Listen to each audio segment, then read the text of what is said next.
Bismillahirrahmanirrahim. Assalamualaikum warahmatullahi wabarakatuh. Waalaikumsalam warahmatullahi wabarakatuh. Waalaikumsalam. Alhamdulillahirabbil alamin alladzi anzala as-sakinata fi qulubil mu'minin. Wassalatu wassalamu ala sayyidina Muhammad wa ala Allahumma shalli wa barik alaihi.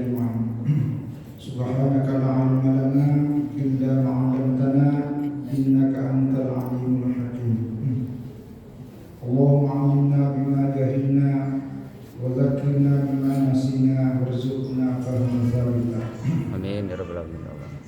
Para alim ulama, para ustadz, kiai, ustadzah yang kami muliakan dan senantiasa dirahmati Allah Subhanahu wa taala, khususnya jamaah Masjid Al-Khalifah. Alhamdulillah kita sudah melaksanakan sholat zuhur secara berjamaah. Semoga Allah Subhanahu wa taala senantiasa berikan kesehatan, kekuatan dan kesempatan serta menerima seluruh amal kebaikan kita dengan sebaik-baiknya di sisinya. Amin ya rabbal alamin ya Allah. Alhamdulillah, tema pembahasan kita hari ini adalah kitab Adamul Ulfah wal Ukhuwah was Suhbah wal Mu'asyarah ma'asnabil khair. Jadi setelah beberapa kali pertemuan sebelumnya kita banyak membahas tentang adab-adab yang lain, baik adab tidur, adab makan, kemarin adab mencari lapangan kerja, usaha, termasuk makan dan makanan secara spiritualitas. Nah, hari ini kita membahas tentang kitab Adamul Ulfah wal Ukhuwah. Jadi adab atau sopan santun dalam ulfah. Ulfah ini artinya berkasih sayang. Kalau bahasa kita hari ini adalah rukun, ya, kerukunan itu yang ada hari ini. Wal ukhuwah, bagaimana tata adab bahasa tata kerama, ya, tata kerama. Adab sopan santun dalam membangun hubungan persaudaraan. Wasuhbah, persahabatan. Wal muasyarah, muasyarah ini pergaulan, ya, pergaulan dengan sesama kita makhluk Allah. Nah, pembahasan seperti ini termasuk ajaran fundamental di dalam Islam. Karena betapa banyak ibadah seseorang, tapi karena hubungannya terhadap sesama manusia dosa, apalagi menyakiti, membuat tetangganya sakit hati, membuat sahabatnya sakit hati, kesana kemari menyebarkan berita hoak, kesana kemari mencaci maki, memfitnah, maka ibadah-ibadah yang lainnya itu walaupun pahalanya sangat banyak, semuanya menjadi dosa. Maka pembahasan seperti ini menjadi sangat penting. Ini kitab adalah kitab tasawuf. Jadi kitab tasawuf itu bukan hanya bicara tentang bagaimana ibadah sehingga sedekat-dekatnya kepada Allah, tetapi bagaimana jalinan hubungan kita terhadap sesama manusia itu menjadi sangat baik. Jadi hubungan kepada Allah baik, tapi hubungan sesama manusia juga baik. Inilah yang dibahas dalam kitab ini. Kenapa? Karena itu tadi pengaruhnya sangat besar, ya, termasuk nanti rezeki kita dalam hidup ini sejak lahir sampai kita wafat. Rezeki kita itu bukan dari diri sendiri, tapi rezeki kita adalah sangat tergantung dari pengaruh kepada siapa kita bergaul. Nah, itu pentingnya itu. Nah, ikhlam anda ulfata sumratul husnul khuluq. Jadi yang namanya ulfah tadi itu kasih sayang, kelemah lembutan, kerukunan adalah buah dari husnul khuluq. Husnul khuluq ini artinya akhlak yang baik. Nah, jadi kalau budi pekerti kita, sikap kita, perilaku kita baik, terutama kepada kedua orang tua kita, kepada paman kita, kepada bibi kita, kepada kakek nenek, terutama dalam keluarga internal kerabat itu. Begitu juga kepada guru kita, kepada orang lain sahabat kita, kolega kita dimanapun berada. Maka itulah yang membuat ulfah. Ulfah ini tadinya di hati, ya. Jadi kelemah lembutan itu tidak dilihat dari luarnya, tapi lemah lembut itu berasal dari dalam. Nanti ada ayatnya. Nah, sebaliknya dalam kitab ini nifaku, tapi yang namanya nifak itu artinya kemunafikan dan di mulut dan di hati, jadi sangat berbeda. Adalah sumratu su'il khuluq. Itu adalah buah dari budi pekerti yang buruk. Nah, jadi kalau ada orang baik tutur katanya, sikapnya, perilakunya Islam menyakiti, itu salah satu yang akan melahirkan nanti sikap kemunafikan. Jadi nanti kalau bicara si A, oh manisnya, tapi dalam hatinya dia dendam. Begitu sebaliknya. Kenapa? Karena itulah namanya sikap yang buruk. Jadi akhlak itu sebenarnya kalau dalam bahasa Al-Quran, bahasa hadis, akhlak itu adalah main hayatun nafs, ungkapan jiwa. Nah, beda kalau moral. Kalau moral itu kan bahasa asing yang selalu berguna pada sesuatu yang tampak. Tapi kalau dalam bahasa Islam itu ungkapan dari dalam. Nah, husnul khuluqi yujibu at-tahabbah. Jadi akhlak yang baik itu yang akan melahirkan at-tahabbah wa ta'allufa wa tawafuqa. Tahabbah itu artinya perasaan untuk saling mencintai antara satu dengan yang lain, wa ta'allufa berkasih sayang berlemah lembut antara satu dengan lain, wa tawafuqa antara satu dengan lain itu selalu ada kecocokan, antara satu dengan lain selalu ada saling pemahaman, antara satu dengan lain saling pengertian. Nah ini timbul itu dari dalam, itu dari husnul khuluq itu. Nah jadi tidak ada orang cinta hanya di mulut tapi hatinya dendam, itu namanya munafik, sangat berbahaya. Nah inilah yang mau, makanya di dalam beragama itu yang selalu menjadi fundamental harus diperbaiki dari dalam supaya tidak timbul kepura-puraan. Nah sebaliknya husnul khuluq. Tapi kalau akhlak yang buruk itu ya yusmiru at-tabaguda, akan melahirkan at-tabagud. Tabagud itu antara satu yang lain saling membenci, wa tahasuda antara satu dengan lain saling mendengki, wa tadabur antara satu dengan yang lain saling bermusuhan, saling membelakang. Akhirnya merusak. Jadi dalam pandangan agama dari sini bisa kita simpulkan bahwa dengan akhlak yang baik, yang tadi didukung, saling mencintai, saling berkasih sayang, saling bermaafan, saling saling kesukaan, itulah yang akan melahirkan banyak rezeki, banyak kemudahan, banyak keberkahan. Tapi sebaliknya, kalau yang muncul itu saling mendengki, saling membenci, saling membelakangi, itu malaikat rahmat yang ada di sisi kita membagi-bagikan rezeki para lagi bubar. Jadi itu hati-hati, jangan terpedaya dengan banyaknya segala macam tipu daya sehingga kita melihat orang itu sukses. Itu hanya kesuksesannya sifatnya semu, sukses lahirnya, tapi di hatinya itu mungkin tidak bisa tidur dengan nyenyak 24 jam. Itu kalau dari sisi spiritualitas. Jadi beragama ini kacamata kita yang pakai tidak sekedar kacamata yang zahir, tapi dari sisi spiritualitas itu kemudian menjadi sangat penting. Nah, kenapa pembahasan ini? Karena di dalam Al-Quran Allah Subhanahu wa Ta'ala memuji Nabi Muhammad dengan kalimat wa innaka la'ala khuluqin azim. Ini ada pada surat Al-Qalam ayat 6. Sesungguhnya engkau Muhammad la'ala khuluqin azim, benar-benar ya adalah berperilaku yang sangat agung. Nah, jadi ini pujian Allah kepada Nabi Muhammad yang berlakunya sangat mulia. Maksudnya kalau kita umat Rasulullah SAW mau menjadi mulia dan dimuliakan, ya ikutilah sikap dan perilaku Nabi yang mengedepankan akhlak yang mulia, akhlak yang salih, rukun antara satu dengan yang lain. Nah, di dalam hadis yang lain, di dalam hadisnya diriwayatkan oleh Tirmidzi dan Imam Al-Hakim, qala Nabi sallallahu alaihi wasallam, "Aktsar ma yudkhilun nasa al-jannata." Jadi yang paling banyak mengantarkan, menyebabkan ya, manusia itu masuk ke dalam surga adalah taqwallah wa husnul khuluq. Ya, jadi yang paling banyak mengantar manusia masuk ke dalam surga, pertama adalah ketakwanya kepada Allah, yang kedua adalah karena kebaikan akhlaknya.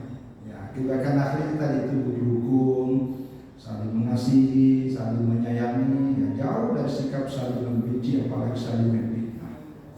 Nah, sebaliknya, kalau ini hadis riwayat Tirmidzi, nanti ada hadis tapi dari sini riwayat Imam Ahmad dari Abu Hurairah. Sebaliknya, apa yang paling banyak menyebabkan manusia mengantarkan ke neraka? Ya, lawannya adalah su'ul khuluq, yaitu akhlak yang buruk. Dari mana sumbernya? Ada dua mulut. Pertama mulut atas, yang kedua mulut bawah. Jadi mulut ini yang kadang-kadang membuat orang sakit hati, yang mungkin kadang-kadang ada kata-kata yang sepele, tapi bagi orang lain tidak sepele karena sakit hatinya. Yang kedua yang mulut di bawah, orang berzina dan lain-lain seterusnya. Itu yang menentukan. Jadi masalah akhlak. Bahkan ini kalau ini hadis yang sangat populer, ya, diriwayatkan oleh Imam Ahmad, ya, kata Rasulullah Shallallahu Alaihi Wasallam, "Bu'aistu liutammima mahasinal akhlak." Ya, aku ini diutus, ya, liutammima, untuk menyempurnakan mahasinal akhlak, ya, menyempurnakan akhlak yang baik. Jadi memang salah satu misi Rasulullah yang utama itu adalah memperbaiki akhlak. Tapi jangan juga salah paham, akhlaknya bagus tapi tidak mau sholat, itu tidak benar. Kan katanya Ustaz, akhlak yang baik tapi waktu Ramadan tidak mau puasa, itu sih. Jadi akhlak yang dimaksud di sini bukan hanya akhlak terhadap sesama manusia, tapi kalau kita beribadah, kita sholat, kita puasa pada bulan Ramadan, itu adalah akhlak kita kepada Allah. Berbuat baik kepada kedua orang tua, ketika kita berbakti, apa yang disuruhkan kita lakukan. Jangan suara kita keras, apalagi membentak-bentak, itu namanya akhlak. Jadi tidak ada alasan yang mengatakan saya kan sudah harus akhlak, Pak. Ya, tapi kalau tidak salat ya itu dicoba juga. Ya, jadi maksudnya sholatnya bagus tapi akhlaknya juga bagus. Nah, saya kira ini menjadi kata kunci, ya, dari pembahasan kita. Nah, berikut di dalam kitab ini menjelaskan tentang secara khusus mengutip ayat Al-Quran yang mengatakan bahwa ketika muncul rasa kasih sayang sehingga kita rukun terhadap antara satu dengan yang lain, itu adalah nikmat Allah. Kalau Allah Ta'ala muzhiran azim, nikmatihi 'alal mu'minin. Jadi salah satu di antara Allah tampakkan nikmatnya yang sangat agung terhadap orang-orang beriman adalah ini. Kalau di dalam kitab ini hanya dikatakan asbahtum bi ni'mati ikhwana, tapi ayatnya lengkap ini di surat Ali Imran ayat 103. Di Al-Quran itu di surah Ali Imran 103, wa'tasimu bihablillahi jami'an. Ya, berpegang teguhlah kalian, ya, sama-sama, ya, dengan tali agama Allah. Wala tafarraqu, ya, dan jangan kamu bercerai-berai. Nah, ini jadi orang yang bisa sama-sama berpegang teguh pada agama Allah itu ketika kita sama-sama menggunakan hati nurani. Itu. Tapi wala tafarraqu, jangan bercerai-berai. Ini satu perintah, satu larangan, tapi pada prinsipnya sama. Karena orang yang selalu mau bercerai-berai itu karena hatinya satu ke sana, satu ke sini. Ini yang repot kita. Ya, kita rasakan umat di Indonesia, di Kalimantan Barat begitu, jumlah umat Islam banyak, tapi hatinya kemana-mana. Nah, tapi sepanjang walaupun di mana-mana, tidak akan kemana-mana, ya selama hatinya tetap berpegang teguh pada agama. Nah, ini wadhkuru ni'matallahi 'alaikum id kuntum a'da'an. Nah, ini, dan ingatlah nikmat Allah kepada kalian dulu ketika kalian bermusuhan. Fa'alafa baina qulubikum, lalu Allah membuat hatimu, alafa, hatimu lemah lembutkan, sehingga fa'asbahtum bi ni'mati ikhwana, sehingga kalian merasa bersaudara antara satu dengan yang lain. Jadi kalau kita di dalam hati nurani kita, sekecil apapun bisikan hati yang menganggap orang lain saudara kita, itu adalah nikmat Allah. Dan ini terjadi dulu. Jadi ceritanya gini, ini ayat turun ketika dulu di Madinah ada dua suku yang sangat berpengaruh. Ya, komunitas di Madinah ini pengaruhnya besar. Pertama adalah suku Aus, yang kedua suku Khazraj. Ini sama-sama Muslim. Tapi dulu sebelum Islam, mereka dua kabilah ini, etnis ini selalu berperang. Tapi begitu datang Islam, datang Rasulullah SAW di Madinah, mereka ini. Tetapi suatu saat mereka ini sebenarnya sudah akur, sudah baik, tapi ada pihak ketiga datang. Ya biasalah, kalau bahasa hari ini namanya provokator. Jadi dia cerita masa lalu, diungkit-ungkit supaya yang kelompok Aus ini tersinggung, mengingat dulu bagaimana sakitnya disakiti oleh kelompok Khazraj. Begitu juga pada kelompok Khazraj diceritakan dulu waktu mereka disakiti oleh kelompok Aus. Nah, begitu mendengar muncul kambuh kembali penyakit lama. Nah, ketika mereka hendak berperang, turun ayat ini. Wa'tasimu bihablillahi jami'a wa la tafarraqu. Bersatulah, pakai agama Allah dalam menyatukan hati kalian. Nah, itulah dikatakan fa'allafa baina qulubikum fa asbahtum bi ni'mati ikhwana. Jadi Allah melemah lembutkan hati kalian sehingga hati kalian merasa yang satu dengan yang lain adalah saling bersaudara. Maka itulah sebabnya sepanjang di hati kita masih menganggap orang lain bagian dari hidup kita, kita bagian dari hidup orang lain, itu adalah nikmat. Tapi kalau hati nurani sudah tidak berpegang begitu, itu hati-hati. Karena ya, itulah yang kadang-kadang tidak mengenal lawan, tidak mengenal musuh, dan itu dia bisa menikmati segalanya. Itu jangan. Itu bukan sifat dan karakteristik bagi seorang muslim, bagi seorang mukmin. Nah, inilah sebenarnya yang ingin disampaikan di dalam ayat ini, bahwa selama masih ada di hati nurani kita menganggap orang lain kita saudara, mari kita untuk saling dukung. Itu namanya al-wafah, itu yang disebut dengan ulfah. Karena itulah yang membuat kita banyak kemudahan dalam hidup. Saya kira apapun profesi kita, tidak ada orang bisa sukses hanya karena mengandalkan individualistik semata. Selalu ada bantuan dari orang-orang lain. Nah, jadi inilah perlunya dalam beragama. Nah, di dalam hadis yang lain, ya, di sini katakan in akrabakum minni majlisan, ya, ahasinakum akhlaqa al-mutiuna aknafa al-ladina yaglabuna wa yulabun. Jadi sesungguhnya orang-orang yang paling dekat dengan aku nanti, dalam maksudnya nanti kalau di akhirat kelak, sangat dekat posisiku nanti di akhirat, adalah orang yang paling bagus akhlaknya, orang yang paling penuh kasih sayangnya terhadap orang lain. Alladzina yaglabuna wa yulabun. Yaglabun itu artinya orang yang pandai menyesuaikan diri dengan lingkungan tempat di mana dia tinggal. Jadi kalau dia berada di suatu tempat, dia pelajari bagaimana tata krama yang ada di situ. Dia tidak ada konfrontasi. Nah, wa yulabuna, orang yang gampang juga diikuti oleh orang lain dengan penyesuaian dirinya. Kan kadang-kadang juga ada orang yang hatinya keras tuh. Padahal selama tidak bertentangan dengan syariat. Karena kita juga tidak bisa hanya larut di dalam kondisi yang kita tak tahu. Masa di situ orang minum minuman, kita juga menyesuaikan diri dengan ikut minum kan tak mungkin. Yang dimaksud ini adalah tata adab dan tata krama di mana kita tinggal. Nah, itu bagian dari cara menjalin hubungan supaya kita bisa hidup rukun.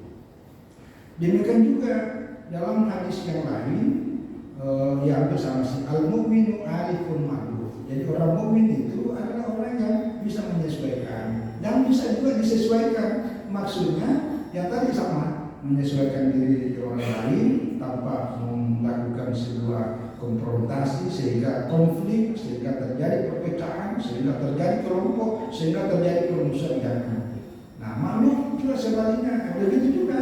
Ya, kalau dia menjadi atas, bisa diikuti bawahnya dan seterusnya. Jadi inilah kerjanya. Ya. Bahkan sini katakan wala, ya. Demikian juga. Ini bahkan termasuk ini hadisnya juga hadis riwayat Imam Tabrani. Ya, man aradallahu bi khairan, ya arzaqahu Allahu khalilan shalihan. Ini penting. Jadi barang siapa yang dikehendaki oleh Allah untuk mendapatkan khairan, kebaikan dalam hidupnya, lebih-lebih nanti kebaikan di akhirat kelak, salah satu adalah arzaqahullahu khalilan shalihan. Allah memberinya rezeki dengan memilihkan seorang sahabat yang saleh. Nah, jadi karena kita kan banyak orang sukses, salah satu faktornya karena kita bersahabat dengan orang lain. malu ke masjid. Tapi karena bersahabat dengan orang yang rajin ke masjid, begitu dia sama-sama pas masuk waktu sholat, dia kan malu. Masa begitu azan temannya ke masjid, dia ke warung, kan malu dong. Nah, karena sahabatnya orang baik, akhirnya dia ikut ke masjid. Yang pada awalnya sebenarnya tidak ada niat, kan tidak biasa. Tapi ketika bersahabat dengan orang yang sudah berumur tapi udah puluhan tahun tidak pernah injak masjid, nah ini bahaya. Nah, makanya kalau kita ada sahabat yang baik, pelihara persahabatan itu, karena itu adalah rezeki yang Allah berikan kepada kita melalui sahabat yang baik. Tapi kalau sahabat yang membuat kita celaka, ya ambillah ya. Atau kita mempengaruhi dia supaya juga ikut sama kita. Ini yang dimaksud. Ini hadis Rasulullah SAW. Allahumma shalli wa barik. Jadi innasiya takrahu. Nah, apa contohnya sahabat yang baik adalah sahabat apabila kita lalai, dia yang mengingatkan kita, gitu. Jangan sahabat yang memprovokasi. Ini kesempatan kan, kapal ini kalau tidak digunakan, jangan. Itu mencelakakan. Tapi kalau kita ada sedikit lalai kan diingatkan, hati-hati. Itu ada istri dan anak, jangan bikin malu dong istri dan anak kita. Ini kita sini udah umur 60-an, mungkin tidak lama lagi kita mati. Tapi kasihan anak dan istri kita.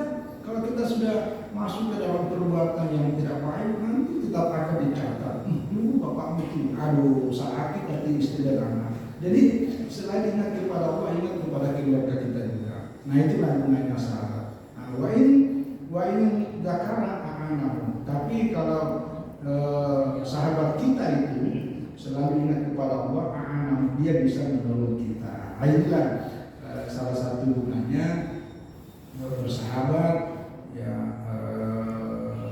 rukun terhadap segala ya teman-teman dalam kehidupan kita, ya baik kolega di kantor ataupun di lingkungan tempat di mana kita ada dan pergaulan yang lebih luas. Saya kira ini intinya tentang yang dimaksud dalam judul ini, tentang adab kita menjalin hubungan dengan penuh kerukunan, saling mengingatkan, karena ya sekali lagi bahkan dalam hadis ya sama tadi bahwa Allah salah satu cara menilai kita adalah menilai dengan siapa kita bersahabat, karena sahabat itu memberikan andil dan pengaruh yang sangat baik. Ya, kalau sahabat kita orang baik, tapi kalau sahabat kita orang buruk, hati-hati. Saya kira ini dengan waktu yang sangat singkat, tapi inilah poin-poin dasarnya dari tema besar dalam kitab ini, tentang begitu pentingnya yang namanya menjalin kerukunan. Ya, kalau di pekerjaan kalau di Indonesia ini kan kerukunan ini menjadi sebuah kata kunci dalam menjalin, karena kita hidup di tengah-tengah masyarakat yang pluralitas. Ada agama Islam, ada agama yang lain, ada suku Melayu, ada suku yang banyak sekali. Begitu juga, pokoknya keragaman itulah bisa dijalin dengan baik apabila kita saling rukun, ya, mengetahui yang berbeda jangan disamakan. Kalau memang sama ya jangan dibedakan. Nah, jangan kalau berbeda lalu harus sama. Itu bukan toleransi. Toleransi itu mengerti perbedaan dan mengerti persamaan, dan kita tempatkan pada tempat dan waktunya. Saya kira ini kepada Allah Subhanahu wa Ta'ala kita selalu bermunajat, semoga hati kita selalu ditata. Amin ya Allah. Penuh kelemahan Amin. kita menghadapi berbagai persoalan. Amin ya Rabbal Alamin.